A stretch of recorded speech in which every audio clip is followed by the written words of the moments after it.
What's going on, YouTube? It is Doomwake here, and we are back today to discuss the very first Murders at Karlov Manor spoilers. It is spoiler season, I know, I bet you don't believe it. Feels like I say this every single month, but we are here with some more previews, and more importantly, we have some new mechanics to discuss. So there are a lot of things to kind of go over in this video, so I'm going to just kind of showcase the new mechanics in each individual card, and then maybe some new cards that might potentially make their way into Constructed. So let's get started with the first new mechanic. Alrighty, so the first mechanic we are going to go over here is called Disguise, a very spooky or maybe a Mogus themed set, as it were. Disguise reads, the card you see on your screen is just a very basic disguise card, but it says you may cast this card face down for 3 as a 2/2 creature with ward 2, turn it face up any time for its disguise cost. So this one in particular, you play it face down as a 2/2 that has ward 2 for 3, and then for 4 and a white, rather, you can flip it up any time and then it gets its original stats and no longer has ward 2. Very similar to the morph mechanic, and I am generally a pretty big fan of that mechanic. I think it really allows you to it gives you a lot of flexibility in terms of, from a limited perspective. You can, if you draft this card, for example, you can just play it face up as a 4/3 flyer for 6, or you get the flexibility where you can play it face down, maybe attack a couple of times, and then you get a bit of a discount on the disguise cost. So kind of a nice throwback to morph, and I do like that they added the ward 2. I don't think morph would necessarily, hold up in today's terms of card design and things like that. So love this mechanic, and that is Disguise. The next new mechanic that we're going to discuss here is Evidence. So the evidence, from what I can tell, it says, so you have an evidence cost. So in this one in particular, Analyze the Pollen, as you can see, as an additional cost to cast the spell, you may collect Evidence 8. Now, I'm under the assumption that collecting evidence means, as you can see in parentheses, exile cards with total mana value 8 or greater from your graveyard. This card in particular I wanted to highlight because it does seem like it's potentially powerful. 1 mana, getting to, if you pay the evidence, you get any creature or land, very similar to Traverse the Ulvenwald. And collecting evidence doesn't seem that hard to accomplish in Modern, because you have Street Wraith, Lorien Revealed, Oliphant, Troll of Khazad-dûm, things like that, high mana value stuff that goes to the graveyard for relatively cheap. So yeah, collecting evidence, exiling cards with total mana value 8, and so far of all the ones I've seen, this one definitely has room to move in Constructed. So maybe be on the lookout for this one. Okay, this is where I might lose a couple of viewers here. This one is a little confusing to me. So the card that you see on your screen is called Case of the Filched Falcon. So it says it's a case. It says when this case enters the battlefield, it's an enchantment-case. That's a new card type. When it enters the battlefield, investigate. That is the kind of the first, I guess, call it chapter, similar to the cards are laid out similarly to sagas, so I'm assuming they have some similarities to that, but maybe not. But and then the second, I guess we'll call it chapter for lack of a better term, it says to solve, you control 3 or more artifacts. When then in parentheses it says if unsolved, solve at the beginning of your next of your end step. So from my understanding, correct me if I'm wrong, but I'm pretty sure that you only need to meet the requirements to solve. So from what I'm reading this, and I could be wrong on this, I have to maybe investigate a little bit more, but it says if you control 3 artifacts at your end step, that's when it solves, right? So then I'm assuming it goes to the third mode or third chapter or what have you. And then it says solved. You can pay 3 mana, sacrifice this case to put 4 counters on target non-creature artifact, make it a 0/0 with flying in addition to its other types. So I'm assuming step 1, you play it, you investigate. Step 2, you control 3 artifacts. On your end step, you solve it, and then it goes to the third mode, which then you can pay 3 mana at any time to make something into a 4/4 flyer. So a bit complicated, but on first read. But we'll have to see how complicated some of the other cases are to solve. I mean, this one seems relatively decent for limited, assuming there's any sort of artifact pay or artifact support, which there is, because investigate is also a returning mechanic, which just makes clue tokens, so more game objects to solve it. So that is enchantment cases. Kind of a weird one, but once you kind of grasp what's going on, it's not super duper complicated. And then the last new mechanic we have here is Suspect, which this one's a pretty simple card here. It's 3 black, black, instant, which I guess that's relatively powerful. Return target creature card from your graveyard to the battlefield, suspect it, which means it has menace and can't block. So I'm guessing that's pretty much it. If something is suspected, it has menace and can't block, so relatively easy to understand. This one's not super complicated, but it is keyworded as suspect to be menace and can't block. So that is all of the new mechanics. There's a couple of returning ones we brought up a little bit, but surveil, investigate. There's an adventure card. You're all familiar with that stuff, so nothing else that's new. But let's take a look at some cards that I think might have some room to move in maybe some constructed formats. All right, let's get to the real reason why you were all here. Let's talk some constructed. So the first card that I want to talk about here is Sharp-Eyed Rookie. So it's 2 mana for a 2/2 Vigilance. Whenever a creature enters the battlefield under your control, if its power is greater than its or its toughness is greater than its, put a counter on it and investigate. So very similar to a card that we had previously. I'm trying to remember the name of it. It is 1 mana, 1/1, something ETBs. You get a counter on it, and then it had some other abilities. I'll put it up on the screen. But this one's 2 mana, right? So it's more than 1. 2 is more than 1. I'm good at math. And the additional kind of text on it is it has vigilance, and you get to investigate.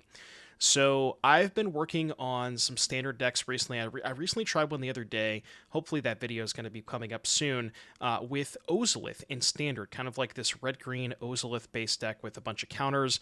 And that deck also had reasons to have other artifacts in play. So if you can utilize the clues, it's a decent body. It has vigilance, so it does offense and defense. That's pretty cool. Next up here, we have No Witnesses, which is another Wrath in Standard. They're giving us a lot of 4-mana Wrath in Standard, which is kind of surprising. This one is 2 white sorcery. Each player who controls the most creatures investigates, then destroy all creatures. So if they have more creatures, they get a clue in your Wrath.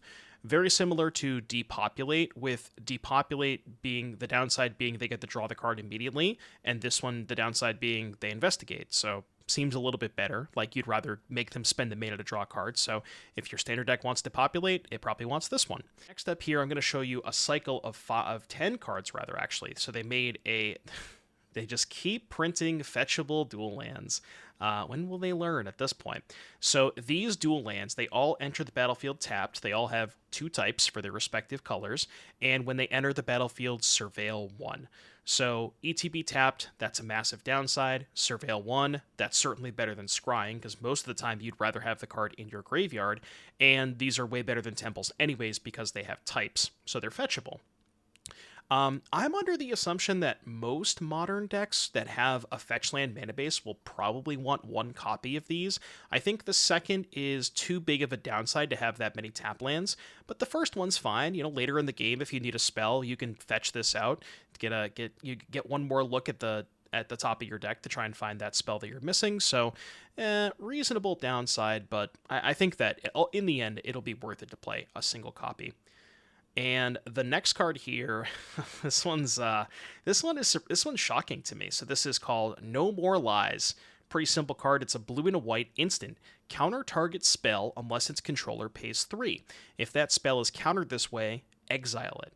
That is massive, specifically for Standard and Pioneer. Probably not good enough to get to port over into Modern. We already have Counterspell, we already have Mana Leak, but for Standard and Pioneer that don't have as wide of a range of 2-mana counterspells, and most of the decks in Standard and Pioneer that are control blue-white anyways, you don't really have to go out of your way to play this. This seems like a really, really powerful printing for those particular formats. I imagine that blue-white control is going to see a very big uptick in both of those formats, and it's largely going to be due to this exact card. Next one here is Axebane Ferox. This is a bit of a weird one. So it's 2 green for a 4/4 that has Death Touch and Haste. And then its ward cost is Collect Evidence 4. So basically what that means is that in order for your opponent to target it, they have to exile cards with total mana value 4 or greater from their graveyard. Now, it's not clear that decks in, I'm not thinking about this in Modern. I'm definitely thinking about this in Pioneer and Standard. And it's not clear that that every single deck in those formats has the ability to kind of put enough cards into their graveyard. It's not, it's not as natural as just like I'm trying to think of like Delirium, for example. You play a game, you play some cards with different types, but getting 4 mana value into your graveyard. I mean, for some decks that means they have to cast at least 4 spells, maybe 3. So they're exiling 3 spells from their graveyard. That might not be the easiest to do, especially if you can ramp this out on turn 3. So keep a look out for this one. Next one here is War Leader's Call. I'm not 100% positive that this is good enough for Standard. I doubt it's good enough for Pioneer, but I've been playing some kind of like Boros Convoke decks with Wedding Announcement, Gleeful Demolition, and so on and so forth. So this is a red and a white and a colorless, so 3 mana, Anthem, gives all your stuff +1/+1, and it says whenever a creature enters the battlefield under your control, deals 1 damage to each opponent. So works extremely well with Gleeful, right? You make 3 2/2s and you deal them 3 damage. And there are other token makers, Wedding Announcement, Virtue of Loyalty, Animpakal. This works very well with Animpakal. So I could maybe see there being some sort of Boros aggressive deck in Standard, but we'll have to see how everything shakes out. Next one here on the list is Krenko, Baron of Tin Street. So this is 2 and a red for a 3/3 haste. So already not bad, right? 3 mana, 3/3 haste. You can tap to sacrifice an artifact to put a counter on each goblin you control. So if you can build a deck with enough goblins, I don't know if the support is quite there in Standard, but I'll have to take a look at the card pool. And then the other text on it says, whenever an artifact is put into your graveyard, from the battlefield, you may pay a red, and if you do, make a 1/1 goblin that has haste until end of turn. So if you can kind of get the ball rolling, right, what ends up happening is the activated ability sacrifice an artifact as part of the cost, right? So you sack an artifact, and then the triggered ability goes in the stack before you put the counter. So you can pay the red, then resolve put a counter on it. So you can just, if you have an extra mana, you can just sack your artifact to make a 2/2, and then if you have more artifacts, it's self-sustaining. So kind of interesting to see if there's enough goblin support in Standard. There definitely is in Pioneer. Pioneer has had some goblin decks doing well over the past, and could be maybe a good player. I don't know how many artifacts those decks can typically get into their decks, so that might be a weird part. It's like, what artifacts are you sacrificing to this to accrue value? So we'll have to see what happens there. Next one here is Massacre Girl, Known Killer. Now, I know what you're thinking. 2 black, Doomwake, Shieldred is still legal in the format, and I get that. So every single time that you look at a 4 mana black creature, you really do have to consider Shieldred in mind when you're looking at Standard and Pioneer, of course. But this one I think is really, really good. So this is 4 mana for a 4/4 that has Menace. It says all creatures you control have Wither, which means they deal damage to creatures in the form of -1/-1 counters. And whenever a creature an opponent controls dies, if its toughness was less than 1, draw a card. Now, correct me if I'm wrong, but I'm pretty sure that if you have a 3/3 and you're attacking into their 3/3, your 3/3 has Wither, and they, again, let me know in the comments, but if they trade 3/3s, I'm pretty sure that damage state-based effects gets the creature down to 0 power, and then I'm pretty sure you end up drawing a card. Now, I could be wrong on that, but if that's the case, every single time that their creature gets into combat with yours, you get to draw a card if their thing dies. It seems kind of busted. There's also, it works very well with Virtue of Persistence, which is a very popular card in Standard. Gives something -3/-3. If you kill their thing with -3/-3, it has toughness less than 1, you would get the draw card of Massacre Girl. So not going to say it's as good as Shieldred, because nothing ever will be, but I think that there is some potential here for maybe a more aggressively slanted black deck with like Fairy Dream Thief, Bloodtithe Harvester, Gix, and maybe, this is your curve topper instead of Shieldred. But I guess it also has to compete with Archfiend at that point, so not quite sure if it can. And the last card we are going to talk about here today is Kellen Inquisitive Prodigy. This is 2, a blue and a green. Well, actually, we'll start with the sorcery half because this is an adventure. It's a split card, effectively. So the sorcery half is blue and a green. It says investigate, you can play an additional land. Not quite explore because you have to spend the mana in later turns to get that card back, but it's very close to explore, which was draw a card, you can play a land. Or growth spiral for people, more modern folks out there. And then the creature half, which I think is extremely powerful. This is kind of why I want to talk about this card. It's 4 mana for, again, 4 mana creature, Shieldred, Keck W, for a 3/4 flying vigilance. Whenever it attacks, destroy up to 1 target artifact. If you controlled that permanent, draw a card.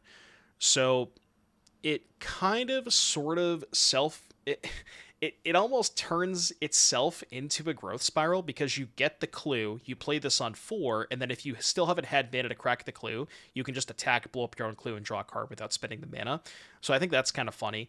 3/4, Flying Vigilance, not the worst body in the world. It does, still that go for the throat and things like that, but it can block some 3/3s. It blocks Gix, which is maybe important. I don't know. I don't know if there's I know that Ash has been working on this blue-green cookies deck, and this thing, I don't know if that deck wants 4 drops, but if it does, it has a lot of artifacts in it, so I could certainly see this being potentially really powerful in a deck like that. But that's it. That's pretty much going to do it for the all of the cards from Murders of Karlov Manor and the new mechanics. So be sure to let me know in the comments if I missed something. I scanned the spoiler list because I didn't have time to watch the stream today, but I think I got pretty much everything. And also be sure to let me know what is your favorite card spoiled so far. Let me know what you are excited to play with. And until next time, I will see you guys in the next one. Peace out.